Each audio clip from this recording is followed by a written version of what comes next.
Hello everyone. I wanted to do a video about the importance of keeping records on your orchids. If you only have a few, it's really not that big of a deal. You do need to keep track of when you repotted your orchids, however, and most people like to keep a record of when they bloom. I recommend taking a photo of any new orchids that you get and putting that on a page so that you know what orchid it is, what it looked like when you bought it. Because sometimes, you know, your orchids will go downhill kind of slowly, and if you have a picture to compare it to, you can tell if you're doing a good job or not growing it. Also, sometimes I'll record the flower count on a spike, and I also record, well, on a separate page, I write down if I have a disease, if I have a problem with an orchid. Instead of writing it on, like, I keep a page for every single orchid that I have, and instead of having to go back and seeing, like, when I treated what orchid and have to, like, go through all of my pages, I'll just keep a record somewhere. I have it. I swear it's in here. It's hard to turn pages. Here we go. So I'll do date, what's happening? Date, the plant, the treatment, and actually it would be a good thing to keep track of the symptoms. Like if you have a root issue and the root is blackening and collapsing, but there are no lesions on the root, that is a different disease than where you have black lesions in the roots, which can also be like that can also be snail damage. But if you look closely, you can usually tell the difference between snail damage and diseases that pockmark your roots. So if you write down what symptoms, whatever, and then what treatment you used and if that worked or not, then you'll kind of be able to diagnose what a disease is and know how to treat it. So okay, but for, okay, let me find my page here. So when I'm making when I get a new orchid, where's the page that I wanted to use? Okay, I guess it doesn't matter. I can use this. When I get an orchid, I will tape the tag in here because I don't like, just personally, I don't like to keep tags in my pots because they get in my way when I'm watering. And like, if you can't keep track of your plants, you could cut it off and shove it down into the pot. But I know lots of times when people are repotting, they forget to put the tag back in, and you can accidentally throw it away, whatever. So it's a good idea to take a picture of the plant, take a picture of the flowers if you want. If you're like me and you can remember which plant is which, I've got 80, but I don't have tags on any of them because I know what they all are. You can do that. I will write down when I got it, like how many growths it had, what cycle of growth it was in, how much I paid for it, and other details that I think are important. Also, I don't know if you can read this, but there are numbers on the edges of tags if they're commercially done, and that number can tell you, like, usually that's the number of the cross. And sometimes if, like, I had this issue with an orchid that I was like, I know what the cross is because I wrote it down, but I couldn't find the tag. And the guy was like, well, do you have the number from the tag? And I said, no, I didn't know that was important. But later I was able to find evidence of that cross on the internet anyways when I typed it in. So I know I wasn't, like, mistaken on what plant that was. It was an unregistered cross. It was a purpurata crossed with Gemini, and that's never been recorded, and the vendor didn't know what I was talking about. But yeah. So anyways, I will print out a monthly chart, and I'll have roots, shoots, bloom, rest, and repot. Now the rest doesn't apply to everything, but for nobly type dendrobiums, it's good to have that so you can mark when, like, the leaves start falling off. Repot, for obvious reasons, you want to check down when you repotted stuff. For sympodials, like cattleyas, dendrobiums, oncidiums, it's really good. It's pretty much all the time. Repotting at the right time is critical. If you repot at the wrong time, you're going to probably kill the plant. if you do a lot of damage or if something happens. So you want to check when your plant starts rooting. And with me, I'll do a little arrow. Yeah, maybe you can see in April. I have a little arrow, and that is when the plant started sending out new roots from the lead pseudobulb. That's not going to oh, there we go. Yay, oh, it almost went.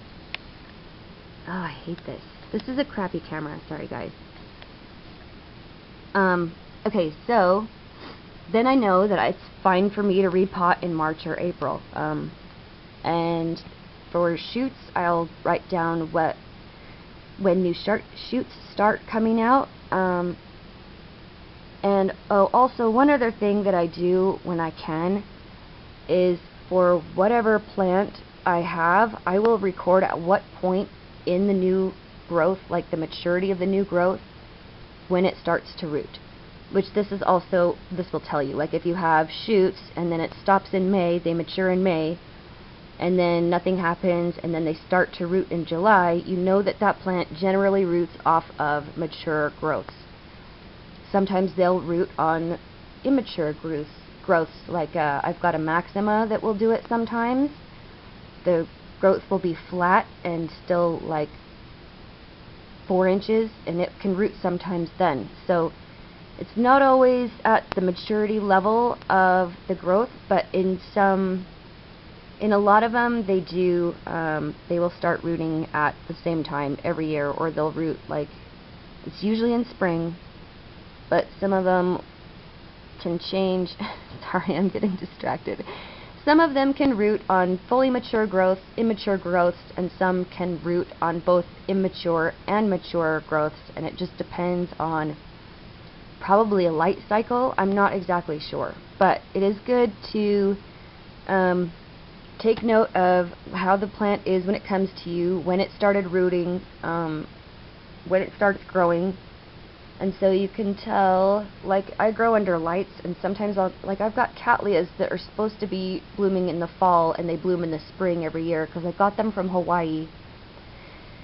And they don't have very long days over there. Like even in the summertime, the days are not very long, and then I put them under lights for 18 hours a day when I got them, and so they're like, oh, we just had spring and it's spring again. So they just kept growing, and now they bloom in the spring instead of the fall. But so sometimes they can get a little bit off on their schedule, I guess. So it's good to keep track of when things grow. This is not so important for monopodials, especially Phalaenopsis. It's not too important, but I like keeping records on Phalaenopsis anyways, because I like to know when they bloomed, how many flowers they had, so that I can tell if they're doing better or worse than they were the year before. And also, I have a Phalaenopsis schilleriana, and if you look down here, I don't know if that's going to focus, but this is an SP, and that's when I'll put that I'll put those letters on in the chart when the plant starts to spike. So this has been in spike 1, 2, 3, 4, 5, 6. This is the 7th month of its spiking. The spike is 6 feet long now, and it still has not got any buds. So I like to keep track of that. The year before, it bloomed in February, March, and April. Yeah, but for the most part, on my Phalaenopsis, I don't keep a track of when they're growing a leaf or when they start growing roots. Sometimes I will. Mostly for the Phalaenopsis, I only keep track of when they're spiking and when I repotted them. So I hope this helps people. And these things, I went into Excel and I just made this, and it fits on 2 pages depending on how, it fits 2 rows per page. It depends on how big you make it. And so I'll print this, I'll just copy and paste it over and over and over, and so until it covers a whole sheet. And then I'll just print that out, and I like doing it in colors, because if it's black and white, sometimes you screw up. I even still screw up sometimes, and I'll be like, yeah, it's rooting down here in the bloom space.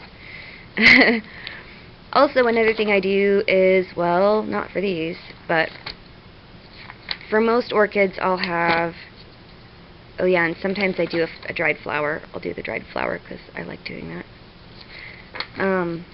I will have, yeah, the sheet with all the information about it, where I got it, da-da-da-da-da, and these, and then I will keep a separate page for notes.